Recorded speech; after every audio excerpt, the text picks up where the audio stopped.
혹시 요즘 이런 마음이 스치듯 지나가진 않으셨나요? 이제는 조용히 지내야 할 나이 아닌가? 괜히 튀지 말고 무난하게 하루하루 보내는 게 낫지 않나? 이쯤이면 인생도 어느 정도 정리해야 하는 거 아닌가 하는 생각 말입니다. 이 질문 하나만 먼저 던져볼게요. 만약 오늘부터 남은 시간이 얼마 되지 않는다면 지금처럼 마음을 접어두고 살아도 괜찮을까요? 라디오에서 사연을 읽다 보면 60을 넘기면서부터 마음이 갑자기 작아졌다는 이야기를 자주 듣습니다. 몸이 아파서도 아니고 당장 큰 걱정이 있어서도 아닌데 이상하게 하고 싶은 말을 삼키게 되고 사고 싶은 물건 앞에서 발걸음이 멈춘다는 이야기입니다. 예전엔 60이면 환갑이라 불렸죠. 인생을 한 바퀴 다 돌았다는 의미처럼 말입니다. 하지만 지금은 다르잖아요. 100세를 넘게 사는 시대에 60는 끝이 아니라 막 두 번째 페이지를 넘기는 시점일지도 모릅니다. 그런데도 우리는 너무 쉽게 스스로에게 이렇게 말합니다. 이 나이에 뭘 더 바라냐? 이제는 참고 살아야지. 나보다는 가족을 생각해야지. 이 말들이 정말 우리 마음에서 나온 말인지 아니면 오래전부터 익숙해진 생각의 습관인지 가끔은 헷갈릴 때가 있습니다. 오늘 이 시간에는 라디오 사연 하나를 듣듯이 60 이후의 삶을 바라보는 마음을 조금 다른 각도에서 같이 들여다보려 합니다. 끝까지 함께 들어주신다면 적어도 이런 생각 하나쯤은 남을지도 모릅니다. 아, 내 인생을 다시 붙잡아도 되는 나이구나 하고 말입니다. 우리는 참는 법을 아주 잘 배운 세대입니다. 먹고 싶은 게 있어도 참았고, 말하고 싶은 게 있어도 삼켰고, 하고 싶은 일이 생겨도 다음으로 미뤘습니다. 그게 미덕이던 시절이 있었으니까요. 집안 형편이 넉넉하지 않았던 시절, 가족을 위해, 아이들을 위해 자기 마음을 뒤로 미루는 것이 당연했던 시대였습니다. 그렇게 수십 년을 살다 보니 참는 것이 습관이 되고 어느새 이유도 없이 참게 됩니다. 퇴직을 하고 시간이 생겼는데도 막상 하루를 어떻게 보내야 할지 몰라 텔레비전만 켜두고 시간을 흘려보내는 분들 이야기를 종종 듣습니다. 바빠서 못했던 일들이 많았을 텐데 정작 시간이 생기면 하고 싶은 마음부터 사라져버린 겁니다. 혹시 이런 생각 해보신 적 있으신가요? 괜히 나갔다가 돈만 쓰는 건 아닐까? 괜히 눈에 띄는 옷을 입었다가 사람들 시선이 불편하지는 않을까? 이 나이에 이런 걸 즐기는 게 맞을까? 이런 마음이 들 때마다 우리는 다시 예전 방식으로 돌아갑니다. 안전한 선택, 무난한 하루. 아무 일도 없는 것이 가장 좋은 하루라고 스스로를 설득하면서 말입니다. 하지만 가만히 생각해보면 아무 일도 없는 하루가 정말 좋은 하루일까요? 행복이라는 건 대단한 사건이 있어서 생기는 게 아니라 내가 나답게 숨쉬고 있다는 느낌에서 시작되는 건지도 모릅니다. 참아야 할 일은 이미 충분히 참아오지 않았을까요? 이제는 굳이 참지 않아도 되는 일까지 습관처럼 참으며 살고 있는 건 아닌지 한 번쯤은 돌아볼 때가 된 것 같습니다.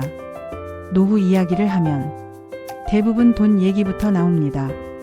얼마를 모아야 안심인지, 연금은 충분한지, 혹시 모를 일을 대비해 통장은 그대로 두는 게 맞는지 말입니다. 물론 돈은 중요합니다. 하지만 라디오 사연을 들으며 느끼는 건 정작 사람들을 가장 괴롭히는 건 돈이 부족해서가 아니라 써보지도 못하고 남겨두기만 했다는 후회입니다. 몸이 예전 같지 않아 멀리 여행 가는 게 힘들어졌을 때, 사람 많은 곳이 버거워졌을 때 그제야 통장을 보며 이런 생각이 든다는 이야기를 들었습니다. 조금만 더 일찍 나를 위해 써볼 걸 하고 말입니다. 돈은 이상하게도 쓸 수 있을 때 써야 의미가 있는 것 같습니다. 경험으로 바뀌고 기억으로 남고 마음의 온기가 될 때 비로소 제 몫을 다하는 것처럼 느껴집니다. 아끼는 게 나쁜 건 아닙니다. 다만 아끼는 게 목적이 되어버리면 삶이 점점 줄어들기도 합니다. 오늘 커피 한 잔을 마시면서 이 시간 참 좋다 느낄 수 있다면 그것도 충분히 잘 쓴 돈 아닐까요? 여기까지 들으신 분들은 이미 자기 삶을 한 번쯤은 돌아보고 계신 분들일 겁니다. 그래서인지 이 다음 이야기는 듣는 속도가 조금 느려질지도 모르겠습니다. 괜찮습니다. 서두를 필요 없습니다. 편안하게 준비해둔 차 한 모금 마시며 이야기를 이어서 들어주시면 좋겠습니다. 사연 중에는 자식 이야기로 마음이 무거워지는 분들도 많습니다. 아직도 내가 도와줘야 할 것 같고 내가 버팀목이 되어야 할 것 같다는 마음 말입니다. 부모 마음이 어디 그렇지 않겠습니까? 하지만 나이가 들수록 모든 짐을 혼자 지려 할수록 관계는 오히려 더 불편해지기도 합니다. 부모와 자식은 같은 방향을 바라보는 동반자이지 서로의 인생을 대신 살아줄 수 있는 존재는 아닙니다. 선을 긋는다는 말이 차갑게 들릴 수도 있지만 그 선이 있어야 각자의 삶이 숨을 쉽니다. 내 삶을 잘 돌보는 모습이 자식에게도 자기 인생을 살아가라는 가장 조용한 응원이 될지도 모릅니다. 이제 마지막 이야기입니다.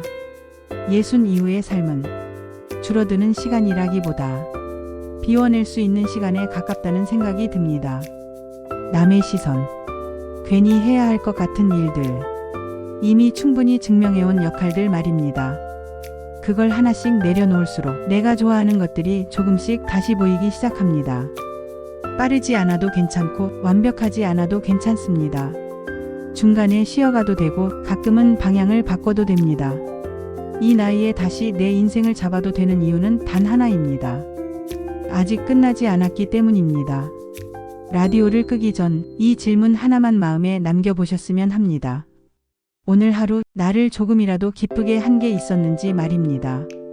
그 답이 하나라도 있다면 당신의 인생은 지금도 충분히 살아있는 중입니다. 이 방송을 듣고 나서 지금 마음이 어떤지 말로 설명하기 어려운 분도 계실 겁니다.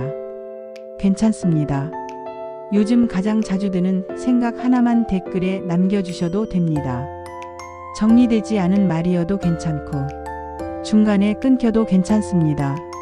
여기는 그런 말들이 가장 자연스럽게 놓일 수 있는 곳이니까요. 지금까지 방송을 들어주신 분들께 감사의 말씀을 전해드리며 오늘은 여기서 이만 끝을 맺겠습니다.